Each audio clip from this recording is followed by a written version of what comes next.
Yes, Derek, Chief. is Yes, it Chief. possible to have only one of these banners and they keep sliding one by one? Okay. As opposed to both, they are too busy. Okay. Okay. Do one by one. Welcome, Peter, and thank you very much for accepting to talk to us.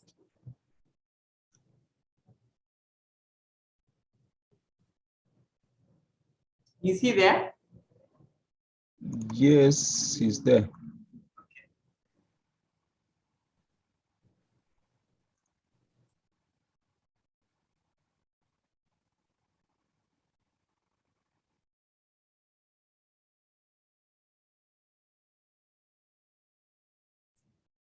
Do you have any people waiting? I can't tell because we're still in practice session. I've not yet started. Yeah, I think you better start. But Peter has gone off. Oh dear.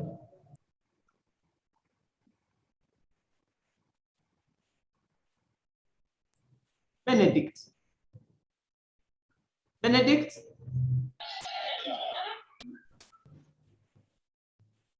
Chief, good evening.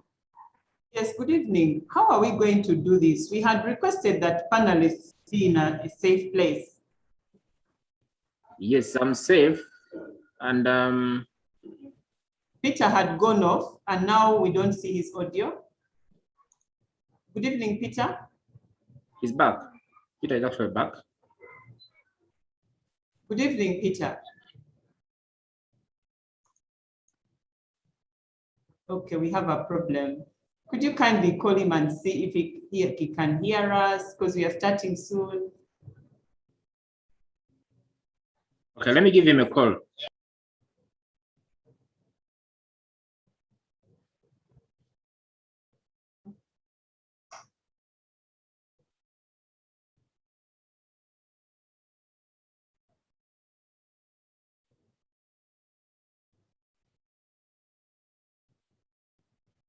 Derek, aren't you able to start the session and then before you admit people, we can be talking? The session has already started, but now people are not yet admitted into the actual webinar.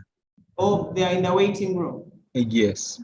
You can't see who is in the waiting room? No, we can't see unless I start the webinar now. Okay, just hold on. Peter, can you hear us? Yes, I can hear you now. Are you in a safe place, network and all? Yes, I've tried to make sure that it is catered for. Okay, but we don't see you yet. Your video is on. Wow, you need to be in a better lit place. Okay.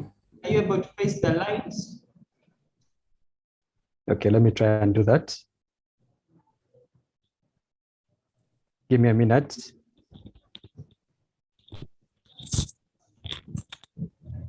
Yes, Peter, good evening. And Benedict, you can also test your camera and see.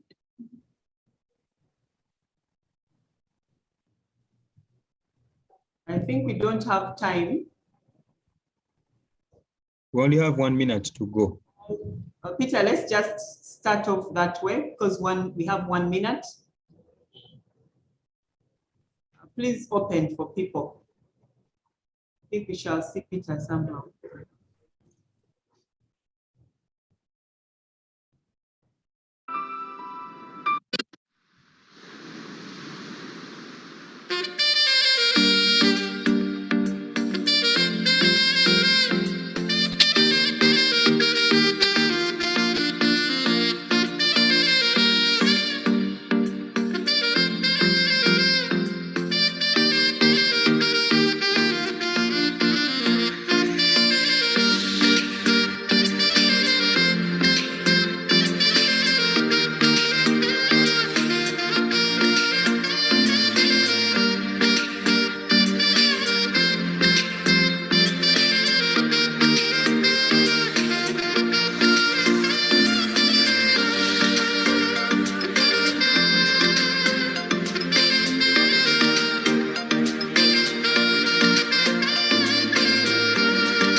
Yes. Good evening, everyone. We welcome you in this session, the first session, the first webinar of the Banking and Financial Services Awareness Month. We remind you that this is our second season, and my name is Benedict Buhanguzi. I work as the Membership and Business Development Officer at the Ghana Institute of Banking and Financial Services. This second season of the Banking and Financial Services Awareness Month is brought to you by the Ghana Institute of Banking and Financial Services in partnership with other lead organizers, that's Bank of Uganda and Uganda Bankers Association. We have our sponsors, Housing Finance Bank, EPT, Finance Trust Bank, we have DFCU Bank, Citibank, we have Financial Intelligence Authority, KCB, ABSA, Mercantile Bank, Exim Bank, Finca, NCBA Bank, Gulf Microfinance MDI, you have BRAC Uganda, Kari International, we have Bank of Africa, we have ABC Capital Bank, DTB, Bank of Baroda, Tropical Bank. So at this moment, we take the pleasure to welcome you in this first session of this webinar, and we'll be having quite a number of webinars that will run all through the month.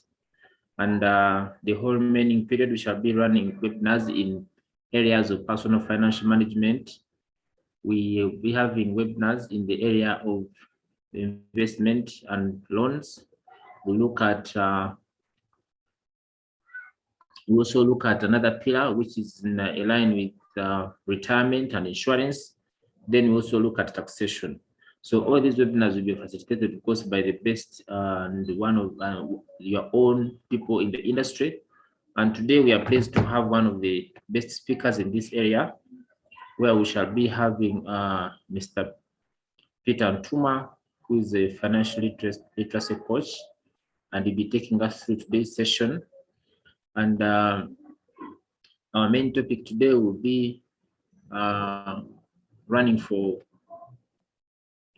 1.5 hours, and like I've said, it's going to be the first topic in this series of webinars.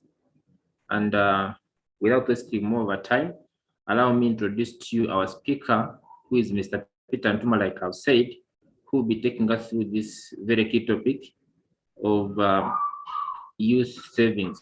Like I said, we have quite a number of pillars, and today we shall be looking at this paramount topic, which is going to be facilitated by Peter Ntuma, and the topic will be young people and savings, a routine to improve financial resilience. So we'll take this opportunity to introduce Mr. Peter, who is a digital and business strategy advisor, a risk and compliance expert, and financial literacy and inclusion advocate. He provides consultation services for various organizations, schools, and SMEs in the transformation of financial behavior and the development of digital financial related products and services. Peter has vast experience in the banking and telecommunications subsectors and has been a member of the several committees geared towards finding solutions and products for the unbanked. Like I mentioned, that this campaign is a public campaign, and we also target the people who have actually been left out of the financial inclusion space, the unbanked people. So if you know anyone who is supposed to be beneficial of this, we'll run quite a number of programs that include, of course, webinars. We will run radio talk shows and all sorts of adverts to deliver this information down to the public. Peter's biggest dream is contributing to the creation of a society that has broken out of financial bondage, a people that control their money with sound financial decision-making using simple, suitable, and effective financial products and services. So like I mentioned, that will be our facilitator today, and we'll be looking at the topic of young people and savings as a routine to improve financial resilience. So on the call, note that we also have the CEO of the Institute, Madame Goretti. We'll have a moment where she'll give us her opening remarks. Like I mentioned, this will be the first webinar, and it is targeting the youth. So we'll take the privilege to hear from the CEO, who is passionate about this area and who has also been at the forefront of organizing this campaign straight from season 1 and season 2. so that we can get started and dive into the session. CEO, over to you. You're welcome. Thank you very much, Benedict. Good evening, ladies and gentlemen. It is indeed a delight to have you with us at 6 p.m. this 10th day of November 2022. We hope that you will remember this day going forward. I want to congratulate you on taking taking out time to listen to this very important webinar. As we all know, financial wellness and fitness starts from a very, very young age. And indeed, this is a very important webinar for anybody who intends for themselves and those they look after, their children, their guardians, to prosper going forward. Our mandate as the Institute lies around financial inclusion on top of professionalizing the industry. And financial inclusion, as we know it, is mostly around equitable access to financial services. Increasingly, it's been very clear that financial inclusion without financial capability is useless. I mean, how do you include people who do not have money to actually use the services that you're making available to them? And financial capability is really referring to the knowledge, the willingness, which is attitude, and the opportunity, which is now inclusion, to utilize the skills gained in financial management. In this case, we are talking about personal financial management. Now, as you know, this is very, very important, especially now in these COVID times. It has always been very important, but somehow previously, we've been able to hide behind the abilities of others. We've been able to go to the neighbor, to my parent, to my uncle, to whoever, to help us, fill in those gaps. During COVID, even the wealthy were affected. Everybody, we felt alone. And so it became even more important that we individually, young, old, rich, poor, begin to manage our resources better. Of course, we can't forget the fact that all research done globally and in Uganda indicates that this illness or the lack of proper personal financial management affects all, whether rich, poor, educated, or otherwise. We are all affected. We tend to increase what we do with whatever we gain. So it's indeed something that is important to the industry. However, and to all of us, however, we know also, in addition to just not being secure and happy, there is also the fact that it directly influences mental health. And this is very, very important. And mental health has become even more important during these COVID times. And of course, it's important for total well-being and health. So it's no mistake that we really must put attention to this very important subject of personal financial management. Now, we realize that it needs taking steps. The first season of the Banking and Financial Services Awareness Month last year spoke about Your Money Can. Of course, it was on the backdrop of COVID. It was on the backdrop of all of us wanting to get part of our NSSF savings. It was on the backdrop of seeing, hey, we can actually walk to work. We can actually do without cars. We can actually do without all these things during that lockdown. So the campaign was Your Money Can, whatever money that you have. We did our research and established that a small survey among the people like you who attended the webinar. And we realized that there was a significant increase in knowledge about the different pillars in the personal financial management that Benedict has just talked about, and which we shall address during the month. Now, when we talked about action, there was significant action, but also significantly less than the increase in awareness, especially in certain areas. For instance, people knew that they needed to save even before, so there was little increment there. And that was the only thing in action that really increased. But the rest, insurance, investment, loan management, those are a little lower. And we thought, you know what, I think now we've talked, people seem to know, let's talk about action. Action meaning let's take steps. That's why we have My Steps, My Wealth. If we borrow from all management books, from anybody telling people about prospering.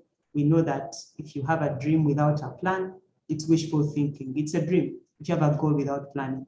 So this month starts with personal financial management. And then we are told if you have a plan without execution, again, it's wishful thinking. And we are told that the difference between execution separates the amateurs and the pros, meaning execution will separate the rich and the poor. And that's why we are saying take that first step. It's going to be painful.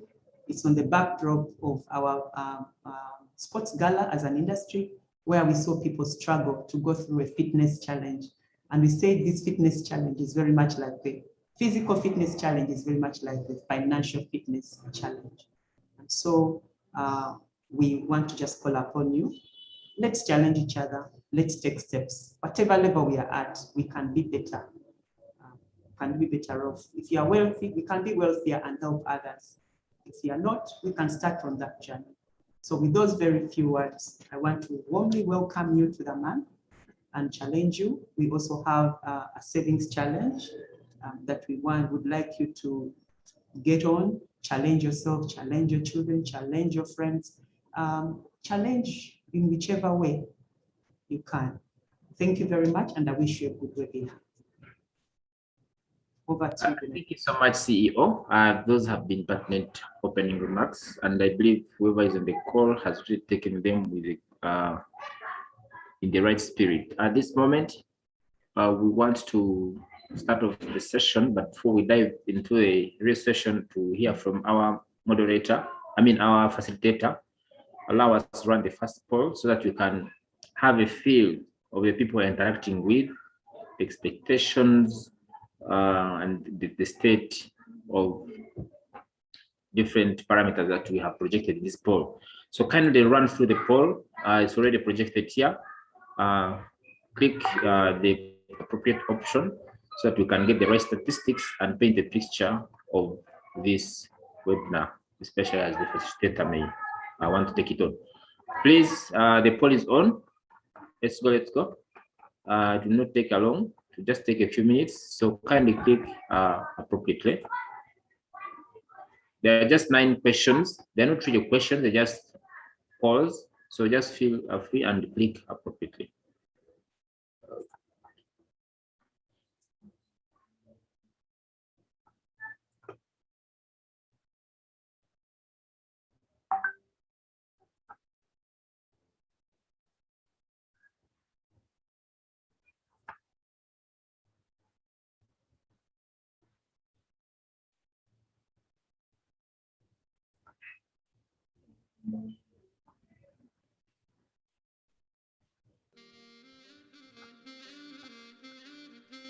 You have the chance to tick several options based on if they are all applying to you.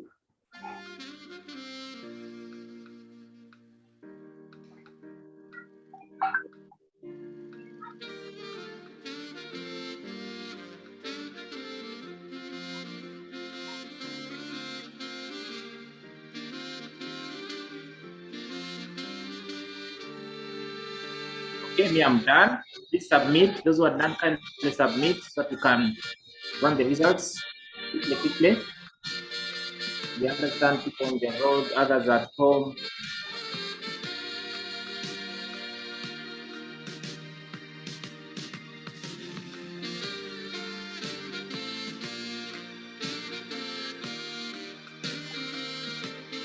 I've also shared the link. Feel free to share the link with your colleague. Just pick the link from the chat room, share with your colleagues so that they can join us. It's not too late as we learn in this session.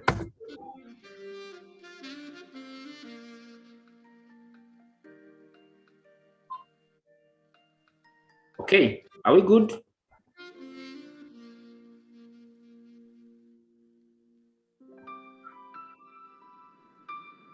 We should be done by now. We should be done by now with the poll. We should be done in a 3, 2, 1, 1, 1, 0. Derek, kindly run. Derek, kindly post the result for us. that we can give a feel to our facilitator. We have 4% of the people on the call are between 15 to 25 years, 43%, they are between 26 to 35 years, then the biggest percentage are between 36 to 45 years. Okay, we have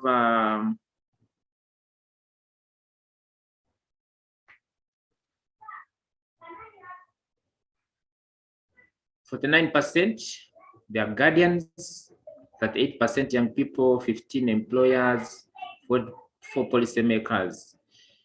We have the biggest percentage employed in the formal sector, that's 83%, then the rest is employed in informal and others are self-employed. We don't have any students, unfortunate, but we hope we get any next time. We had 28%.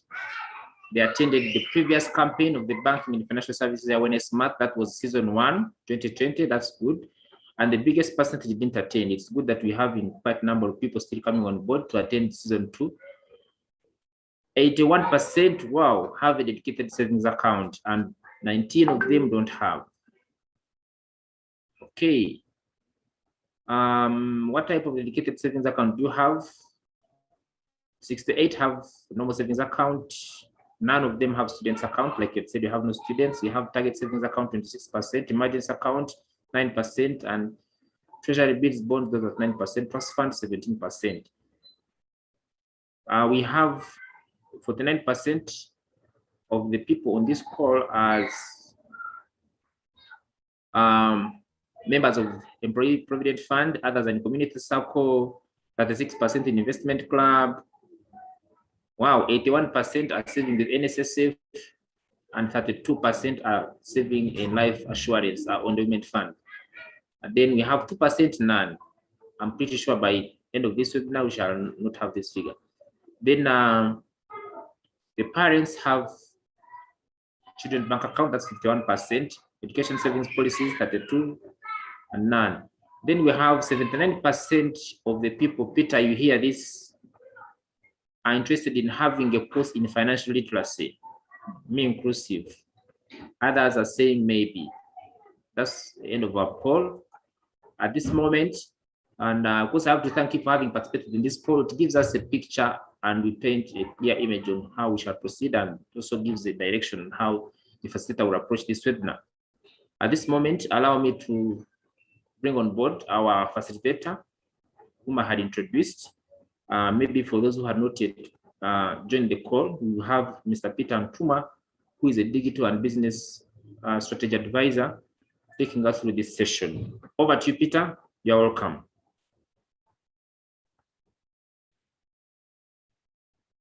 And please note that this campaign is running under a hashtag #MyStepsMyWealth. Feel free to post, share, check out this hashtag on all social media channels, Facebook, Twitter, LinkedIn, so on YouTube, so that you can have it trending and share with your colleagues so they can learn from this important aspect in life. Over to you, Peter. You're welcome. Good evening.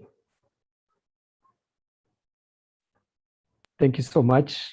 My name is Peter Ntuma, as introduced earlier. I am delighted to be part of this. I've worked with Uganda Institute of Bankers and Financial Services. I've worked with UBA as we go on the journey to promote savings.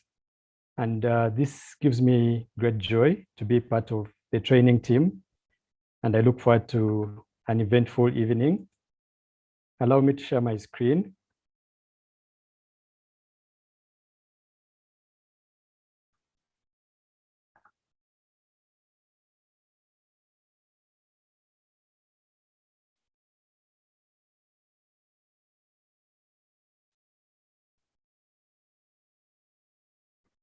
Benedict, you keep guiding me when I lose connectivity or I'm not audible enough. Sure, you are on. Your screen is visible. Kindly put it in presentation mode. That can absolutely, that's perfect. Please go ahead. Okay. So today is a unique day because we have been on a marathon to have the World Savings Day activities, and we launched the World Savings Day on 31st October, which was the previous Sunday.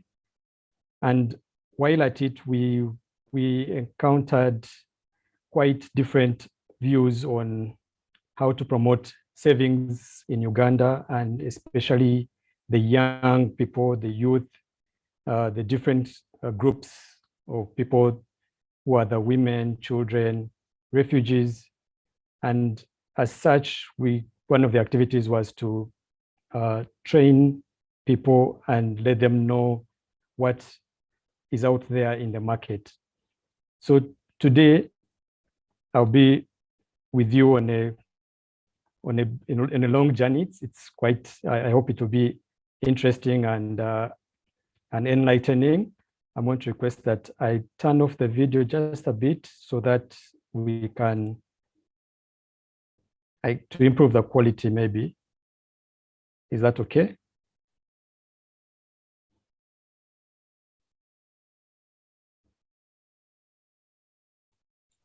That's okay, Peter. Please feel free, as long as you'll be following. On the database. Okay, thank you. So today, our task is simple and it's quite complicated. We all have heard of the word savings. We all have tried in a way, one way or another, to save. And it has been disastrous for many. I can't say I'm the guru in saving and I have loads of savings, or my saving culture or discipline is the best. However, it is a step-by-step. I recall Madam CEO mentioning, it is my steps, my wealth. It is a step-by-step.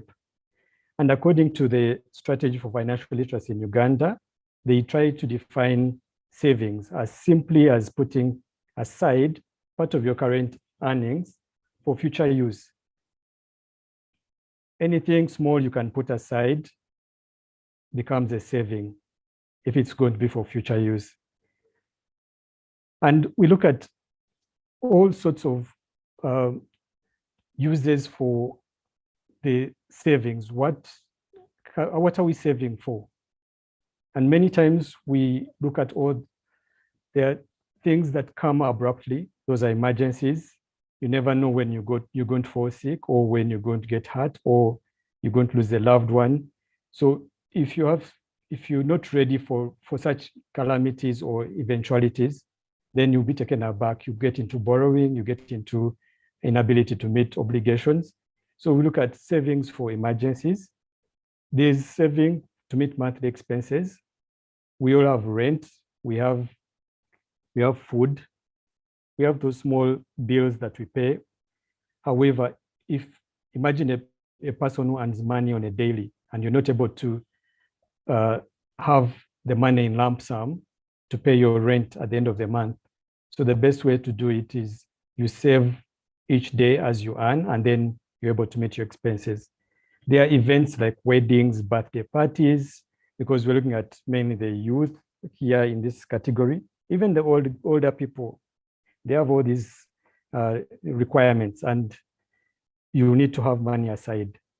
Then we also save to start businesses or to invest in maybe treasury bills or other investments.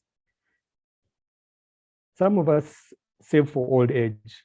Ideally, everyone should be saving for old age, whether you've just started work or you have been working for several years.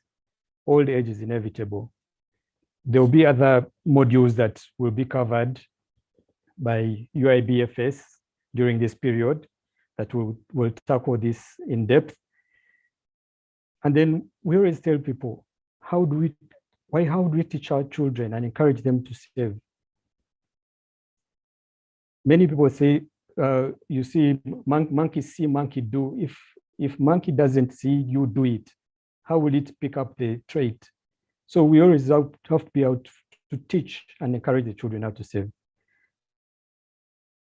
You can save for vacations, you can save for holidays. yes, you can actually say Christmas is coming. I need to go out with my family to a holiday destination and I need to save for it, not waiting. Of course, now we have 1 month to go and it might be a bit late, but maybe who knows, next year can be better. You can be better prepared for next year and you save money and actually take your family out, or not to reach December and then you're all looking around and going to moneylenders to go for vacation. So when you look at the young saver in Uganda today, what are the realities? What is out there for a young saver? When you interact with them, Be Money Wiser, we are fortunate to interact with a group of youth. We interact with people of all walks of life, from the border man to the CEOs. And the realities of a young saver, many think they will worry about money when they are much older.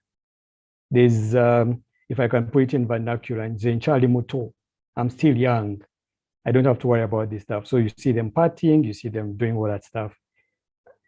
Others are involved in informal businesses and they believe that the money that they are getting ought to all be going back, and they don't have, the claim is, or the myth is, I don't have enough to put aside.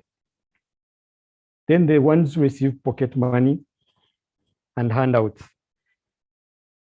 After all, the money will keep coming. So why save? We're looking at all kinds of people like that. Then we've noted that the young savers have limited knowledge and the belief in saving.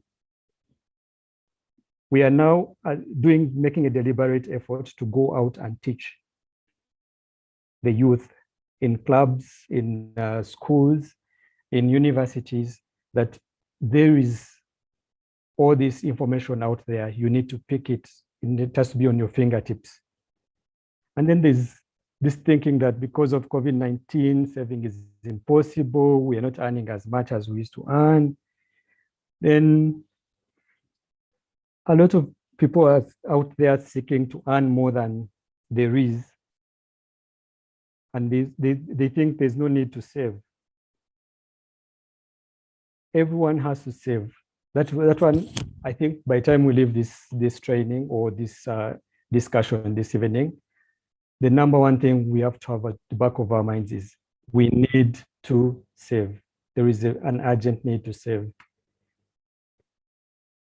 So we're looking at it in the when we look at a young saver, Be Money Wiser, because we've interacted with a group of people, and surprisingly, when you look at the poll today, the majority of the people that have logged in are not even the 20-year-olds. They are a little older than 20 or 30s. What does that tell us? For us, we believe a young saver is not necessarily as per the age, but it's as per your level of knowledge. When you look at the polls also today, the people that 79% are looking for financial literacy training, financial literacy knowledge. So in my context, I would say, and the Be Money Wiser context, we are all young savers in as far as the discipline is concerned. As long as you've not had it as part of you, you are young in that spirit. So today's talk is going to be targeted towards the youth in the sense of age, but then also the young in the sense of the discipline of saving. So we're looking at the different characteristics of the young savers. That's you and me. Many a time you find we don't have consistency. So today you're saving, tomorrow something comes up, then you abandon saving for a month or two. Then you remember in 6 months later that, hey, I need to come up after attending another workshop. You try to catch up, but we've seen that inconsistency. And many of us, as per the polls you could see, we have savings accounts. but are there savings in those accounts? Some of them are, I can call them quick transaction accounts. Maybe money drops in and immediately it goes out. And many of the young savers do not value little money. Little in the sense, the 1,000 shilling note, the 500 shilling coin, or even some as a note like 5,000 or 10,000 is little. You don't value that money. You can easily give it out. You can easily leave it lying around the sitting room or your bedroom. And when you look at our spending habits, many of us are haphazard. There's a lot of impulse spending. There is, I would term it as, we do not spend wisely. We spend as and when we believe the need arises. And then young savers are always waiting for the big money so that's to start saving. So you make a deal and you get it. Someone comes, gives you a tip, 50,000 or 20,000, and that is not counted as money. You're waiting for when the salary comes, I'll put aside. When I get a big deal, somebody gives me 500,000 out of a certain piece of work I've done, that's when I'll save. But later, as we will see, every money is valuable and every money has to have a portion that goes to saving. Now, when you see the nature of these young savers, a lot of people have a formula of I earn, then I spend according to rent, school fees, whatever I have to do, then the balance is what I will save. It should be the other way around. The reverse is supposed to be true. You earn, pick off a portion of saving, and whatever is left, you spend. I know this, many times we get arguments on that's what I don't earn enough money, I don't have money that can go around, and then I remain with some, but it is a discipline. Once we start, we have to be consistent, and then it becomes a behavior, and eventually it becomes part of us. So we do not value the savings discipline of saving, and neither do we teach our children. So as the child is saying, Daddy, this, I need that, you are paying them as and when they wish, or you're buying all these gadgets whenever they ask. But you're not teaching them to have the savings tool. They can have a savings box, whatever money he gets, before they go to buy sweets, they need to do a bit of saving. So what are the qualities of a wise saver? I've mentioned consistency, and consistency. Over and over again, we have to be consistent. Once you don't develop that quality and knowing that whatever I earn, I save a portion of it, then eventually it breaks the habit, or it breaks the behavior. And then that's when you find yourself 2 months down the road, you've not saved. Then there are various products and services out there, and we have to set a goal in order to come up with a suitable product that fits that goal. For instance, if I want to build a house and I'm earning quite some handsome money, I can always put some money in the treasury bills or bonds so that I don't access it. It multiplies, and then eventually when I'm ready to start, I can always have them liquidated, or I will have accumulated enough. Also, alternatively, there'll be other smaller goals like school fees or monthly payments. You can choose another savings product, for instance, the village savings groups, or what do they call them, collective schemes amongst your friends, so that in a month's time, you're able to use the money. a wise saver, in my view, is one who saves and sticks to the plan.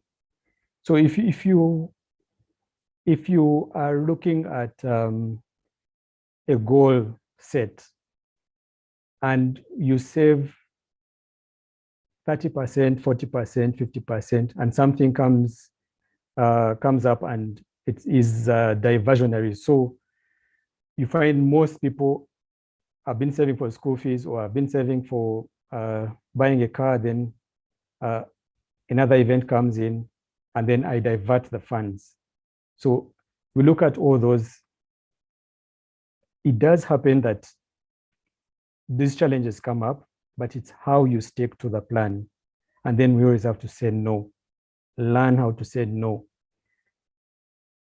A lot of times friends will come, you've set your goal, you're on track to solve it, and then their requirements or their needs are deemed urgent, and that takes you off your journey. I always tell people, we are not here to solve world hunger. We can always say no. We let people know that I am actually not in position to help you, and it is okay. No feeling guilty that I've not helped this person, they might go and commit suicide. It doesn't matter. Set your goals. For those other eventualities, you can have them under the emergency fund. Then value all money. I had already mentioned about the small notes, the money you earn, and the small denomination, that balance from the shop. What do you do with it? We always tell ourselves and people that you have to learn to spend less, learn to bargain. When you go to a shop, I don't know how many of you even go to supermarkets and then you start negotiating. We've had scenarios. There are some supermarkets, these big stores, you go there, you ask the price of a TV, then you ask the man, but when is the discount on the discount on the discount? And eventually you realize some of these that you can actually get at less amounts than what is displayed. And it's always advisable, save as soon as you earn. I know I'm spending a lot of time on this, but once we get these qualities, then it becomes easy to go into the other aspects. So in Uganda, we have different savings products, and most of us have been enlightened on these. It's up to us to choose which product suits us best. All these will be in your faces. The savings accounts, every bank has a type of savings account. There are different types of savings accounts. Then there are treasury bills and bonds. When you get your money, you go to your bank and tell them, I need to buy a treasury bill. That's money you're saving aside, and then you won't be able to access it immediately. It earns interest. We will look at those qualities later. There are fixed deposits accounts. We advocate for saving boxes and piggy banks for the young, for the ones who, if you get money on a daily and you're not able to maybe take it to a mobile money service provider immediately, or if you believe that you need to monitor your money, you can have a piggy bank, an eggy bank. We have insurance products, the retirement benefit schemes, SACCOs, the village savings and loans associations. All these are available to us. When you check the mobile money providers, they have on their digital platforms, they have products for saving. Then we have the rotating schemes and others. So there are all those products for us to pick from. Now what we have to ask ourselves is, what am I saving for? And then that will lead you to what kind of product you will pick. So many times we find we are not into the saving culture already. Some believe that they are good at saving. Others know that, for me, when it comes to the word savings, we are opposites of a magnet. So you need to assess yourself. It's a self-assessment. How good am I at saving? How can I keep money on my mobile money account, and I won't be tempted to buy data the moment I see a nice movie or somebody asks me for that. Then we look at the young saver. And remember, the young saver, we've redefined him to anybody who is new in the savings discipline. Now, the young saver, how can you save some more? If you have been saving 10,000 this period, and then you realize, okay, I can now stretch it to 20,000. How can I keep increasing? I can start with 2%, 5%, then I go to 10%. It has to be a gradual process. And then we reserve to ask ourselves, how long are these savings reserves going to sustain me in my current lifestyle? When I lose a job, how long am I going to survive? So all these are out there. We look at the statistics, they are not the most beautiful. You see 11% of adults save in banks, and you find 27% prefer to save at home. And when you go to Uganda Retirement Benefits Regulatory Authority, they tell you 85% of the informal business community does not save for old age. The people we've been interacting with, when you ask them, which is your most preferred savings product? Majority go for the groups and the village savings. They are near them, they know them, they've interacted with them, and that it has been proven or confirmed by the FinScope when you check their report in 2018. We found the piggy bank a very good tool because that is close to home. It goes back to the basics. Personally, I like going back to the basics, the basic of the basic. If you're learning something new, how do you start? Let me go to chapter 1, verse 1, and then we found the piggy bank creates that discipline in people. And 46% of adults do not save. That's as per FinScope.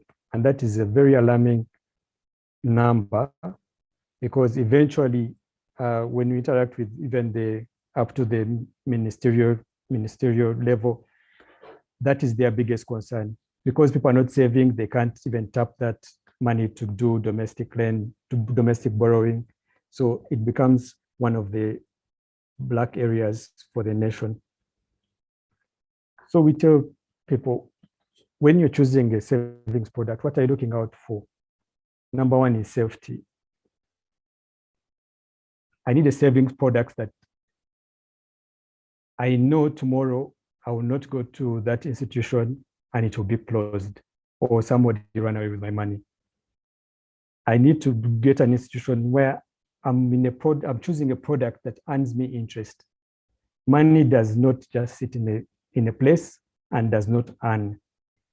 Even if you're using a piggy bank, once it's full, get that money, take it to a financial institution and choose a product where it will earn.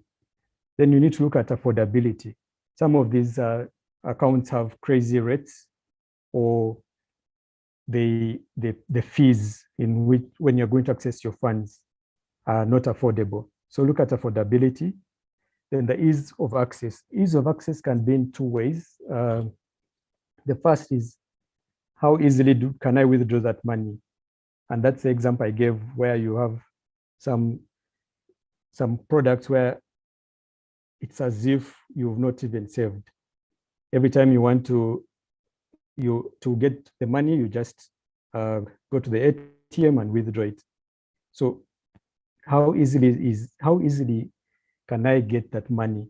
So if I'm trying to create a saving discipline, I'll look for a product where the money is not in front of me. I put it in envelopes and put them next to my bedside. No. If I'm getting a piggy bank, get a piggy bank that does not open. If you're getting a savings account, choose a bank that maybe is a little remote, and I'll go there once in 3 months. I can keep depositing through agency banking, but I cannot withdraw, or I'm limited to one withdrawal a quarter.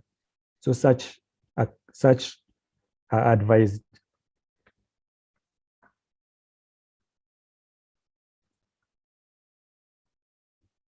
So from Be Money Wiser, we've been moving around the country and interacting with different people.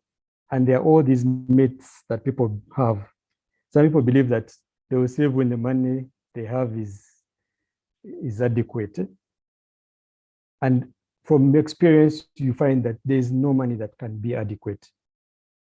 Every time we reach a certain amount that we believe is sufficient, then the needs will increase, the demands increase, the more money, the more problems. There are those who believe that with the challenges in their lives, they can hardly save. I have relatives, I have friends, I have to send money to the village, so I cannot save. Others assume that as long as they are still earning, then why bother saving? We can always save in the future. We've seen the rich, some rich, who believe that, no, as long as they keep earning, the money is coming in. Let the poor people be the ones to do the saving. For me, I have money. Then the impact of COVID-19, a lot of people have faced it quite rough. Many of us, I can't even exclude myself. Livelihoods have been changed, some forever, but the reality remains. We have to all save. So how do I start saving? The number one rule or the cardinal rule is to start small. If you're building a culture of saving, you don't wake up and say, for me, from this day forth, I've had a talk, I was in this presentation, and they said we have to save. I need to save 50% of my income. My friend, you'll do 50% 1 month, 2 months, then you'll crash. And now when you crash, those are the people that give up. So you start small, do 2%, 10%, then eventually you graduate. And then you have to save from what you can. Start with what you are earning. You know, sometimes you can project and say, you give yourself an amount that you're not able to sustain. That breaks you as you go along your savings journey. And make sure that whatever mechanism you're using for saving, you have to earn from it. And then save as soon as you earn. If you're earning your money on a daily basis, make sure you save daily. If you're earning on a weekly basis, make sure you save on a weekly basis. So this is briefly to highlight all the steps with in saving. You start small, make it consistent, learn to have money. Some of us, when we have money on us, it's like we've landed in a swarm of bees, or we cannot settle down. Learn to have money on you, and it is okay. Then you have to, we tell you, increase your savings amount. If this period you've been saving 10,000, and now you're used to that amount, push your target a little higher. Increase it. Increase the target, increase the goals. And always, once you achieve a certain goal, always strive to save a little more. You don't have to say, as long as I have 10% saved, the rest can be to whom it may concern. Next time, if you've done the 10%, stretch it to 15. So where I say save some more, save some more. Now at Be Money Wiser, we believe that we need to transform the savings discipline of people from all walks of life. The youth, we've interacted with them, the women, the rural, formal and informal workplaces, and they all have different saving needs, or even the requirements that the targets or goals that they are trying to achieve. And we found that in the picture, you can see there's those small piggy banks. We've interacted with those communities around us and Kampala and upcountry. And you find that majority of the young savers, they will take on the piggy bank in order to grow up the saving discipline. And from there, they can graduate to other aspects of saving. maybe treasury bills and bonds. So you start small and then you graduate.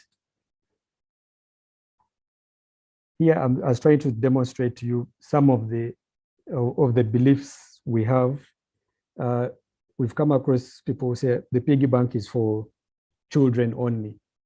But from practice, when we went out there in the field, you find a lot of people want the piggy bank. It's attractive, it's portable.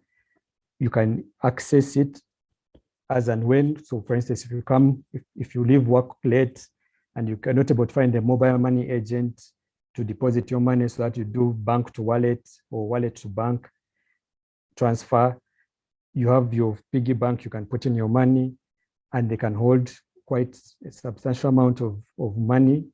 And of course, there are different piggy banks. So there are these plastic ones where you can attach a value and say, I don't want to break it before it's full. Or you can go for the wooden one from the market of 1,000. And every time you feel you want fewer money, you pop it open. So you need to look for a tool that does not allow you that easy access and one that you can actually value. And that from that, you develop the savings discipline. So we will tell everybody that a journey of 1,000 miles starts with that one single step. And in financial literacy, it starts with a single penny. That little coin you keep aside will be the beginning of your journey. We have children, as they start their journey, you can get them piggy banks or eggy banks, and then encourage them to save. They have different sources of savings. You can give them pocket money, gifts from people who come maybe at home visiting. The kid dances and they are happy. They give them 10,000. You have how do you spend that money? There are those who get allowances for doing chores. So encourage the child to save, and save. Also give them saving goals. The child can ask, maybe I need a bicycle or I need a gift. My birthday is coming. You tell them, yes, keep the money, save for it. And for some, once it becomes full, you take the money to a regulated financial institution because they have those savings products for kids. They're always there. Then we look at the youth. Some have different savings products. You can have your piggy bank again. You'll notice I'm more emphasizing piggy banks and eggy banks because, like they pronounced in my profile, I look out for simple steps.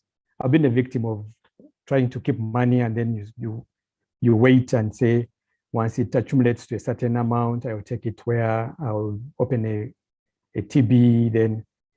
But eventually then you start deducting that money. But once you have your small piggy bank, you keep dropping, you can't access it. So the youth or the young savers, you can get access to a piggy bank. Then from there, you take the money to your bank account. You can deposit on mobile money. You can see the older people have more tools to use than maybe the child. The child will want to be looking at progress of their savings. And some of the sources that we look at here are salary. There is Kameza money. People get Kameza money. Here even some men get Kameza money. But once you do that, you don't just eat everything or spend everything. There are gifts, their business earnings, their allowances, their tips if you're a banker. So all that has to be kept away. And there's some of the goals that we look at, because you'll notice I'm emphasizing set a goal, save for a goal. We don't want you to have money saved away and you're not putting it in a particular channel or a goal that you've set before. So always set a goal. Then we have the informal people and the formal workplaces. Those earn daily, weekly, monthly. And also we tell them save as soon as you earn. And also note that some of these people, they have bank loans. You're earning daily, but your loan is at the end of the month. So as opposed to waiting until end of month, then you start talking to the loan officer, telling him how you can't make it. Keep money every day if you're earning on a daily, so that by the time the installment arises, you have some money. For the salary earners, maybe the money comes at the end, you can get away with it, but we always encourage also plan for that. So as we go towards the end, I want to look at some of the tips that we can pick up from today's talk. There are several savings accounts out there. We encourage you to choose a suitable savings account with low or no charges. They're actually there in the market. You know, when you interact with the communities in Sembabule and Chiriandongo, they tell you, we avoided the banks because of the charges. The charges are too high. And that's why you see the most preferred savings tool is village savings groups, because they don't have charges. So the banks have these accounts that have low or no charges, and also go ahead and even pay you interest on those accounts. Please look out for them. Then we look at this, the safest place we've seen to keep your savings is a regulated financial institution. We have all these regulators. There's Capital Markets Authority, the Bank of Uganda, Uganda Retirement Benefits Authority. All those, they look out for the customer needs, and they will always make sure that your funds are safe. If you have any problem, you bought an insurance product and it gave you trouble, you contact the Insurance Regulatory Authority. And then we will tell everyone who's trying to save with a plan, save with a goal. It's what you aspire for that you will achieve or that you will acquire. If they don't have a target, you continue running. It's not a 100-meter race. You just keep going round the field, up to what time? And then we say, do not keep that money just for the sake. Some people just want to look at money. My savings account, in quotes, has 10 million, 50 million, 100. I know you might say you want to put that money and use it to build a house later, but you need to have the goal. Say, I need a house, I need a car, I need school fees or emergency. Then you put that money aside, target to something. Of course, before you start a business, you need to save some money. Don't start a business on borrowed funds. Acquire a loan and then you start a business. Start small, look at the cash flows, and then that's when you can consider getting a loan. We have people like Capital Markets Authority who are there to guide, Ghana Investment Authority. These will be captured in depth in the next presentations by the other panelists, but always our goal is start saving and then use those savings to start the business, not from borrowed funds. The old age saving will also be looked at in depth with other panelists, but always it all starts from the savings. Are we putting money aside for our old age? There is UBRA, there's NSSF, they will tell you about savings. They've been running this whole period under the savings, World Savings Day. There have been webinars and all themes, Customer Connect Week, and a lot of information is out there. Do not wait until you are tired and retired to start thinking of how do I survive? Because next you'll be a strain to your grandchildren and your children's children or your children. The insurance products are there for the old age. You can check with the Insurance Regulatory Authority. They have so much information around that. And as we're winding up, we're looking at savings can be in two ways. You can save by putting money aside, and then you can also save by spending less or according to a budget. Even this shopping list that you write before you go to the supermarket or you go to the market, you need to highlight what you need to buy and then stick to that. So you've done a budget for the month and try to live within that budget. In the event that you make savings out of that, some things you didn't buy, you save on another account. You actually transfer that money and say, okay, today I went with 100,000 and I spent 70. So the 30, don't just go and blast in it or have a good time. Rechannel it to a savings product. There are those social events, wedding meetings, or I know they will always come up. Please plan for them. You can even, I have a friend who categorizes that as emergency. So he has the normal emergency, then he says, this one, I know end of month, there are people who know when the money is going to be paid, and then they start sending you messages. So plan for that as well. And we always take it is our personal responsibility. Not Peter, not your father, not your mother. You have to take deliberate steps and in the right direction in order to create that wealth. So it is my steps, my wealth, no one else. In brief, Madam CEO had mentioned the World Savings Challenge that is ongoing. It's spearheaded by Bank of Uganda and UIBFS. It's run by UBA, Uganda Bankers Association.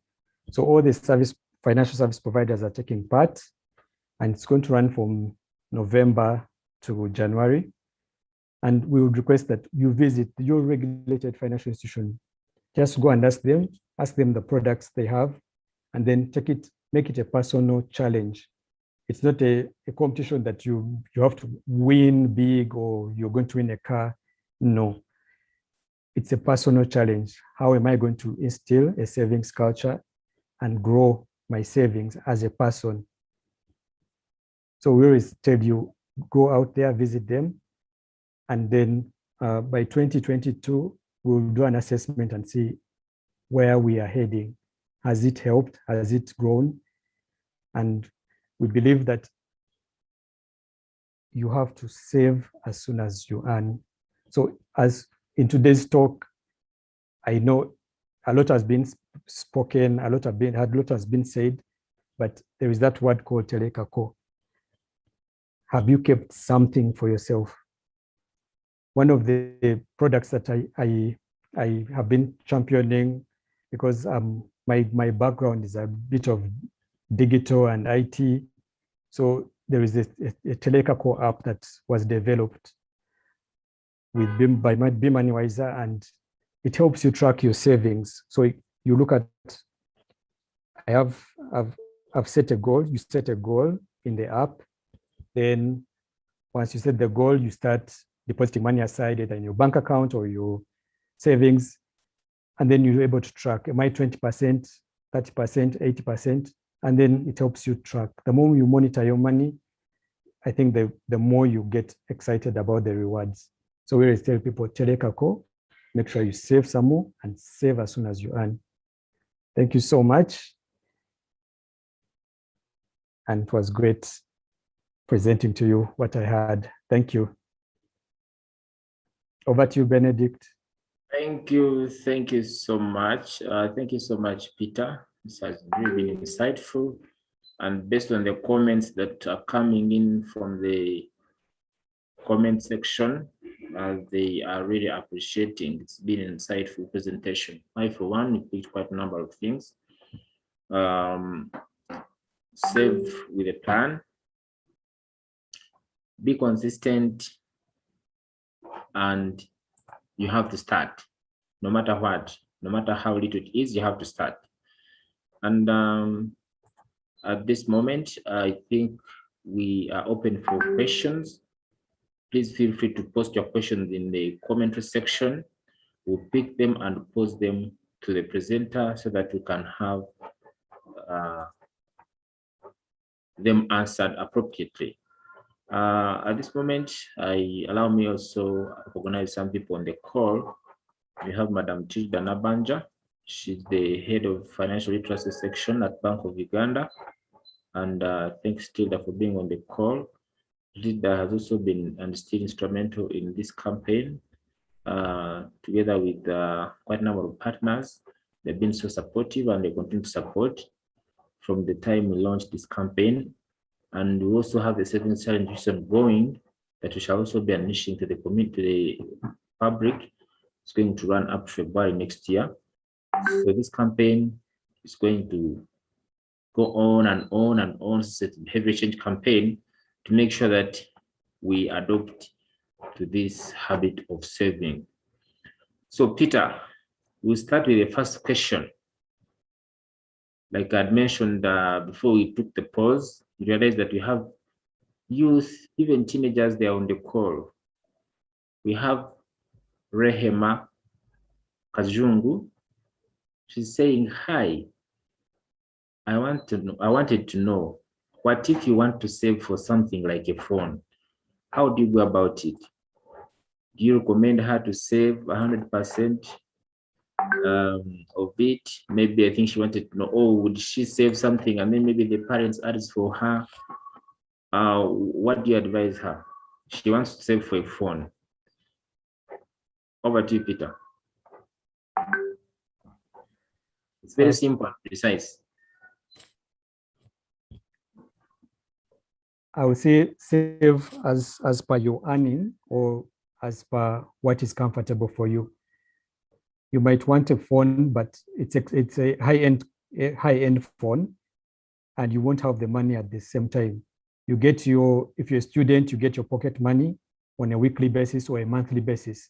So you put a portion of it on a monthly basis. If it is a salary, you can set your goal and say, for the next 2 months, I need this phone. So that means I'll divide it into 50%, and that's how you save. But always be consistent and then be deliberate about the goal. I'm glad that you actually set a goal and say the goal is a phone. That's where you start from. Thank you. Oh, thank you. And I believe, Kazungu, you captured that. And I hope hopefully your question has been answered. We have Mr. Patrice Chingoth. Patrice Chingoth is the trainer at the Institute of and is asking, what do you advise on the costs involved in secure in quote savings, especially for those in the informal sector with intermittent income streams, like with no bank accounts? What do you advise on the cost involved in secure savings, especially those in the formal sector with limited income streams? Peter, how do you take on that? How do you advise that category of people? Those who are in the informal sector and they have no bank accounts. So as per my presentation, I presented different products that are out there for the consumer to partake. And some of them are collective schemes. Some of them are village loans and savings, even SACCOs. So you find you can, if you're an informal person and you are not comfortable with going to the bank, there are all these other vehicles. You can have a SACCO, you can have an investment club, those that are regulated. So that means your money is safe. If anything happens to your SACCO, there's an avenue for redress. So I would encourage such a client to use those other vehicles. Thank you. Yeah, thank you. And we have Rehema again. She's clarifying. Her name is Samantha, and she's 11 years, and she's a daughter of Kazungu, Rehema. Thank you so much, Rehema Kazungu, for having made of time to bring Samantha on the call to learn from this imperative topic of savings. We're so glad to have you. And please reach me. You can inbox me your contact. We have a gift for Samantha, kindly inbox me, or I will chat, inbox me, or I can get your contact, and then we'll have a gift for Samantha. I think Samantha is the youngest person on this call, and regards to her, and have yourself a good evening. Thank you. Okay, we are going back to our Q&A session. We have Doreen Tuyahewa. She's saying, in this COVID era, most people have lost their jobs, which is true. How does the savings bit come in? It's a very short question, but very pertinent, and has been asked quite a number of times. Someone has lost a job, you're telling them to save. Over to you, Peter. How do you go around that paradox? So you find that COVID has been a challenge for many of us. And I personally believe that losing a job doesn't mean that you've lost your income totally. We've seen a lot of job creation during COVID. Even where you're seated, people have learned how to bake pancakes, or learned how to do crafts, or all kinds of ways of earning. So if you sit back and fold your arms and sleeves and say, woe is me, there's COVID, I'm not earning, so I will not save, that's a different story. But as long as you get out of your shell and say, you know what, COVID is here, but I still see people moving. Kids have to be educated. Some parents are working during COVID. Their kids need to do Zoom classes. They need a tutor. If you go out and facilitate such activities, or you bake your own cookies at home, whatever you earn from that, you make sure that you save, because COVID is going to be here for a while. And unless we get up and start thinking outside the box, we'll remain behind. So my take is, we need to move, we need to earn, and however little you earn, you save. Thank you. Thank you so much, Peter. To emphasize, it speaks to save as little as you can. However much I'm pretty sure even when you have lost a job, you still have to survive. So the emphasis here is, whatever amount of money you've gotten from whichever sources, be it transfer earning, be it a gift, be it in any way you've started the business, try to put something aside for savings, for emphasis. Okay, and we have a question here. Ronald Mbwana is saying, kindly share how digital platforms can help improve savings culture in our communities. Please share how digital platforms can help improve savings culture in our communities. All right. Now, digital platforms are in a different form. You'll find some which are tagged to maybe a village savings association. You find a SACCO, they have an app. So you're able to deposit your money through agency banking to your SACCO account. The banks have all opened up agency banking. Majority do have agency banking. All those are digital platforms. Others are like mobile money. You'll find MTN, Airtel, they have the platforms. So once you earn the money, instead of spending it right away, you bank it on your mobile money account. And for some, they even go a step further and collaborate with banks, which open other accounts for you. So you're able to move your savings out of sight into those digital, using those digital channels into your preferred bank account. So that's how I can see that working. Thank you.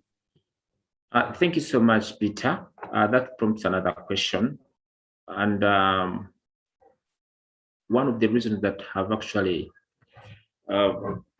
shunned out people from saving has been that the digital banking platforms have charges associated with them.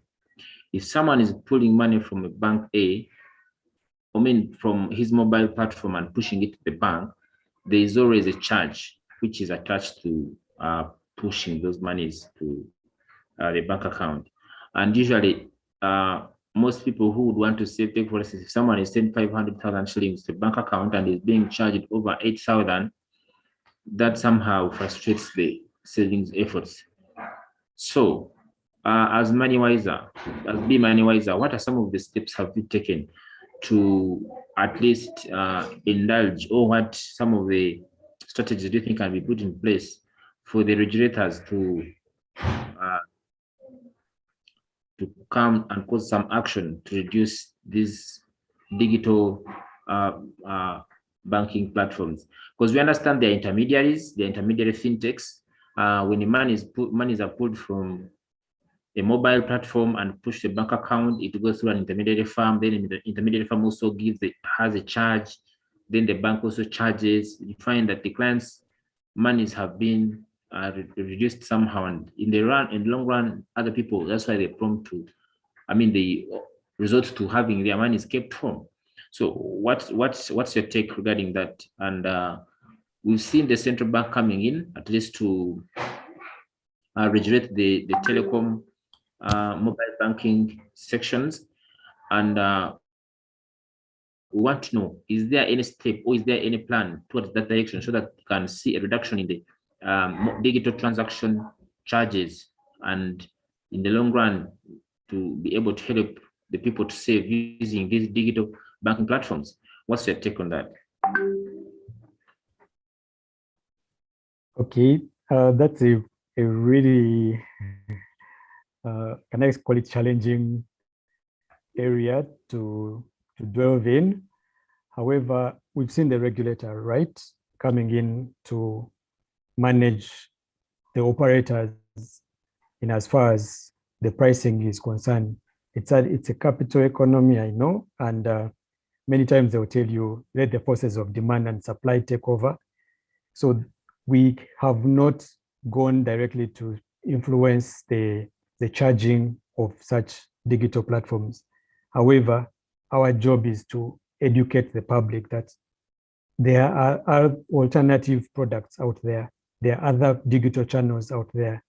When you look at the different banks, if you want to bank on your bank account, and for instance, you do agency banking, they will not charge you for depositing directly on your account. So where you feel that maybe if I use the mobile network operators, the charges are going to be high, then you can find the substitute. Alternatively, you can look at the cost implication. Should I pay this 2,000, or I remain with the money and spend it, or I remain with this money and I risk it being stolen from my home?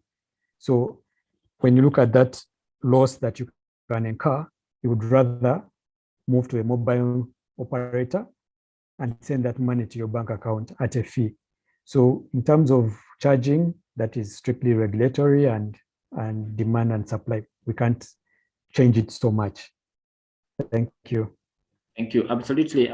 Team, kindly remember we have another poll to run in the shortest time possible.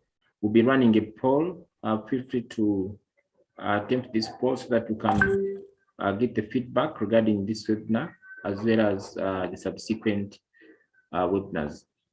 Feel free to select the right option, and it should be getting done in a few. It's just 3 options.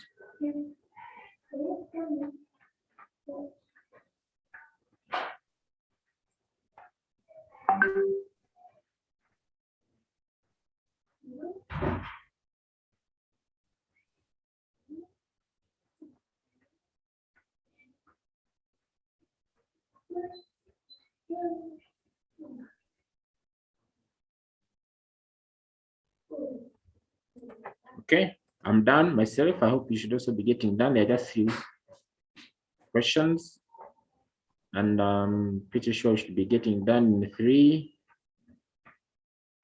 2, 1, and I'm pretty sure we are done. Maybe one more last chance, just for a few seconds. Those who have not yet finished, kindly run through the poll so that we can project the results. In 3, 2, and 1. Derek, over to you.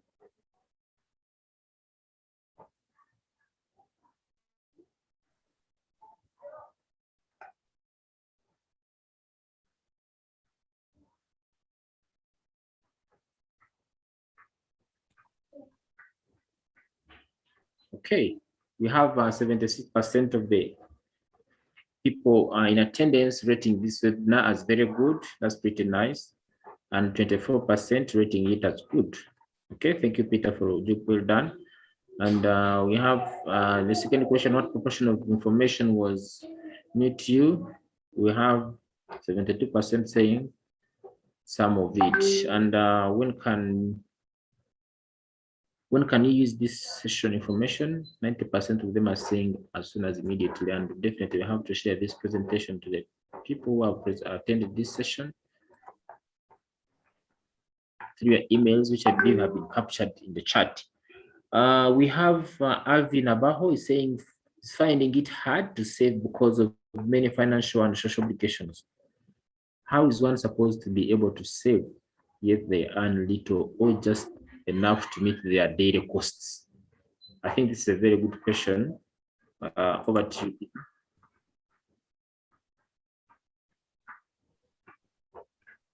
So the word social obligations is quite broad. We may not know exactly whether he's paying school fees for maybe a sibling, or there are those costs that are close to unavoidable. However, there are some social costs that Wedding pages and all that. you can deliberately, wedding pledges, those, there's the word called no, you can use that word, and then others you factor them, you plan for them. Even financial help, you can spread it out, you donate or you give out what you can. That's my take. Thank you. Okay, we have Hajira Katoko is saying, whoa, COVID and savings for me. I would say now more than ever, she learned how to save 10,000 on a daily. COVID or no COVID. She saves at least 15,000 for harder times, like in COVID, which hit us unexpected. So thank you so much, Hajira, for emphasizing this point. And she further says that some of the platforms, the mobile banking platforms that people should be employing to save are susceptible to fraud, and they put savers' monies at risk of losing their hard saved monies. What advice do you have for such kind of people that are worried about saving using these digital banking platforms, or even others are even worried to take their money to the bank, thinking their money is susceptible to risk? What's your take on that, Peter? Sorry, I won't ask you to repeat that last bit. I kind of skipped it. Some of the platforms that clients should be employing to use via savings are susceptible to fraud, and they put the client's savings, which is hard-earned money, at risk. So what are some of the tips, or what advice do you have for these people, those who are worried of saving using mobile banking platforms, or even sending their money to the bank, that the money is susceptible to risk? What do you advise them? To begin with, the platform owners or the platform operators are regulated by the central bank, and they are under obligation to put controls and systems in place to manage the risk of fraud on their platforms. So there is the fraud that arises from the client side, where you've exposed your PIN and you've not managed to secure your funds from your side through PIN management. That one, you have to bear it.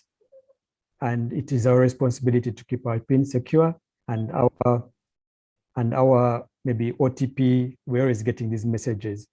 Then there's maybe the fraud that occurs from the operator side. That is a liability of the operator. And once such occur, then you take it on with the regulator. Many times systems are put in place and they will try, or many times they make sure that the systems are well protected. When you incur fraud, please report, and the regulator will take on that remedy. That's what I can say. Thank you. Thank you, Peter. Quite a number of comments coming in for this presentation. That's a good job done. Taking it back to savings, that's can call it financial literacy for parents or for parenting. You hinted on something to do with teaching kids money habits. And I would think that one of the key aspects of teaching kids money habits that actually hinted on was to giving tokens of appreciation to these kids. Maybe when they do something at home, or giving them money to put in their piggy banks. There's always been this contradiction of some people thinking that when I give a child chores to do at home and then I give them money, that will tantamount to corruption, which is definitely bad. At what time should I give my child money? These kids, 15 years and below, or something of the sort, or 4 years actually, as well as that. At what point should I give them? After doing chores, should I just give them to keep? If I give him 10,000, I tell him maybe you save this and use this. At what point, if he wants to buy a toy, something to use, so to speak, should I buy for him? Should I contribute the entire amount, or should I ask them how much have they saved so that they can top up for them? That way they also appreciate the value for money. They just think that things are big. They need to have it in mind that there has to be some value attached to everything you're buying. How should you go about it? When and when shouldn't we give these children money? Over to you, Peter. Wow, that's a strong one. And different homesteads will have different ways of handling such. So it's what do you want to instill in that child? If it's about savings and not knowing that money grows on trees, you can come up with scenarios where, yes, if you did this, you will earn something, and then you have to keep some money aside as a rule. There's a time when you can be with a child and they are always demanding. Every time they see a toy in the supermarket, they want to throw it in the trolley. Or you're walking around, they see a nice bicycle and they want it. So to let them know that it doesn't come easy, even daddy or mommy works to earn, you can put in place some parameters, or can I say guidelines that you follow as a home. Of course, there will be some chores like making your bed is a given. You don't expect me to pay you for that. Or it has to be something where you attach value, something out of the norm. And then you as a parent, you know that in this area, I am not corrupting my child to make them believe that everything is about money, and that is your personal call. But every time you give them money, they should know that saving is an obligation. You have to save first before you can run and buy other toys or other goodies. And then when they know your birthday is coming, they need a certain present, you give them a target, and maybe you agree that whatever amount you've saved, I will double it, something like that. So it's different for every household. Thank you. Thank you so much, Peter. Thank you so much, Tim. It's really been a wonderful session. And I want to urge each and every one, allow me to borrow one comment from the chat room here, where we have Fatuma Nalu. She's saying it's been a great session. I can advise anyone who earns 10K to save at least 1K. That is powerful, very brief and powerful. Thank you so much, Fatima. And the rest of the team, your questions, we have a recorded session. We'll endeavor to answer them. We believe that we need to end here. It's supposed to be taking 1.5 hours. At this moment, allow me to introduce to you our next webinar. Like I mentioned, we'll be having a series of webinars. Today we had a webinar about youth and savings. Tomorrow, women in the house, I believe you are listening. We won't actually speak on it. Women can't be without men, so to speak. So men are also invited. Come and join this session about women's unique financial challenges and opportunities.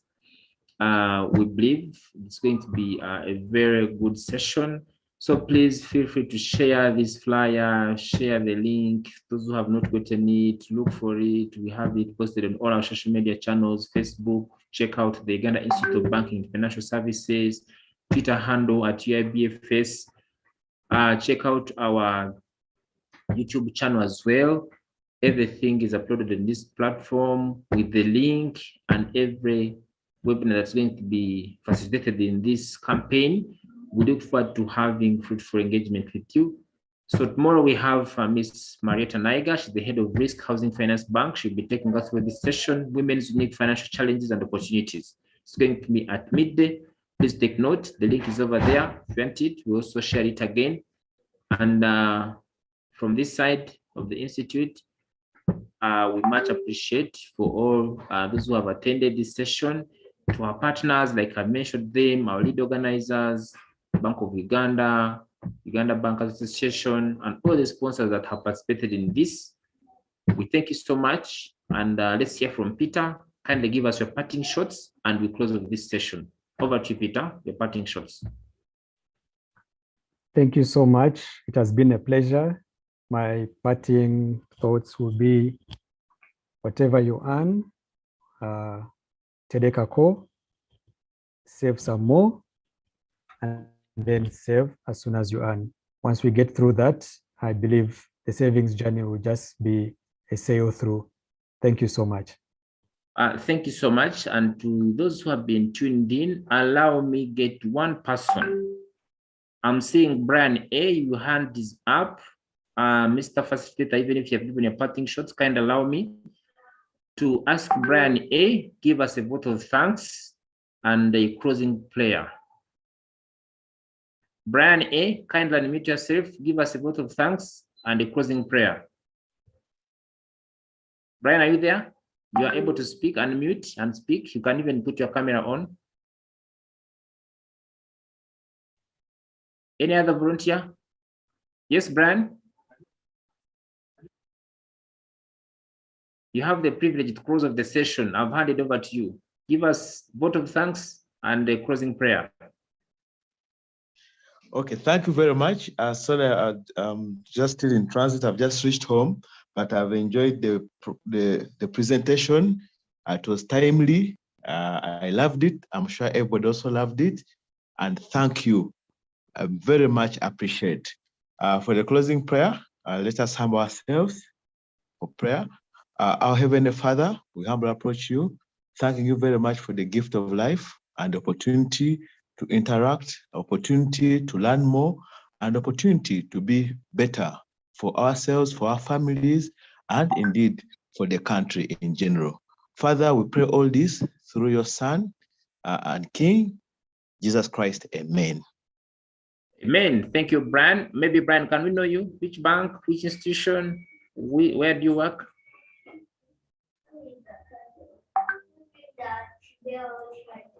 Brian is already off. Thank you so much, Brian. And we thank you for all those who tuned in.